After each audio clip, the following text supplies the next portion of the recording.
Hi everyone, I'm Julia Pasaki, founder of InvestingIsSimple.com. Today we're going to have a basic lesson for all of you aspiring investors out there. We're going to talk about the difference between stocks and bonds. You've known about the stock market for years, but have you ever stopped to think about what it really means when you buy a company's stock?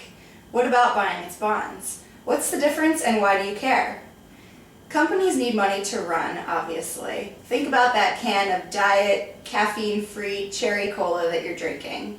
Someone had to pay for the aluminum, shape the aluminum from a sheet of metal into a can, fill it with soda, and ship it to the store where you bought it. All of this happened before you ever even bought that can, so somebody had to be pretty confident that you were going to buy it to go through all of that trouble.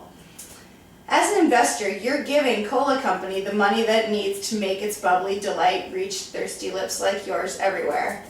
You get paid back by Cola Company in different ways depending what type of investor you are. Let's talk about the most standard types, common stockholders and bondholders. First, talk about stockholders. Buying Cola Company stock means that you actually own a slice of the company. You probably hope the stock price goes up so that you can sell your sliver at a higher price sometime down the road than where you bought it. If Cola Company's carbonated concoctions fly off the shelves, you certainly expect that to happen. That's one way you get compensated as a stockholder. The other way you may get paid for your investment is through dividends. A dividend is a payment that Cola Company pays to each person who owns its stock, typically every 3 months. If you own 100 shares, and they pay a dividend of 20 cents per share every 3 months, you'll receive $80 per year in just dividends alone. That's completely separate from what the price of the stock does during that year. Not all companies actually pay dividends to their stockholders. Typically, a newer company that's growing very quickly won't pay dividends. Instead, that company will take the money and reinvest it back into the business to keep the growth engines humming, and hopefully the stock rising. Whether it's through opening new stores, buying new types of products to sell, more established companies with more predictable earnings are more likely to have a dividend. Some examples would be utility companies like Southern Company, FPL Group, or large pharmaceutical companies, Merck, Pfizer. Now let's move on to bondholders. If you buy a $1,000 Cola Company bond, you're essentially making a loan to the company of $1,000. The bond has a specific date on which Cola Company has to pay you back your $1,000, say 5 years from today. But in the meantime, they'll pay you interest on your loan. If you buy a Cola Company bond that has an interest rate of 6%, then Cola Company will pay you $60 per year, usually split into 2 semi-annual payments, until they repay you the principal of your loan in 5 years. In addition to earning interest on the loan you made to Cola Company, you may actually earn money on the bond in another way. Though the bond pays you back $1,000 in 5 years, you may actually be able to buy that bond for less.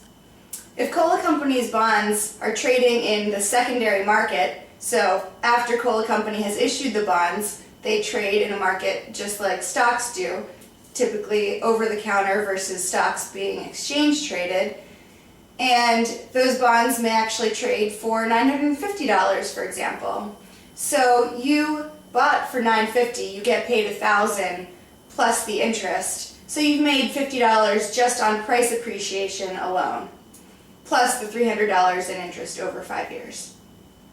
So bonds versus stocks, how do you choose? You know you love sipping on Cola Company's cans and you want to support their effort to quench their thirst globally. But do you want to be a stockholder or a bondholder? Here are a few things to consider. Stocks tend to carry greater reward along with greater risk.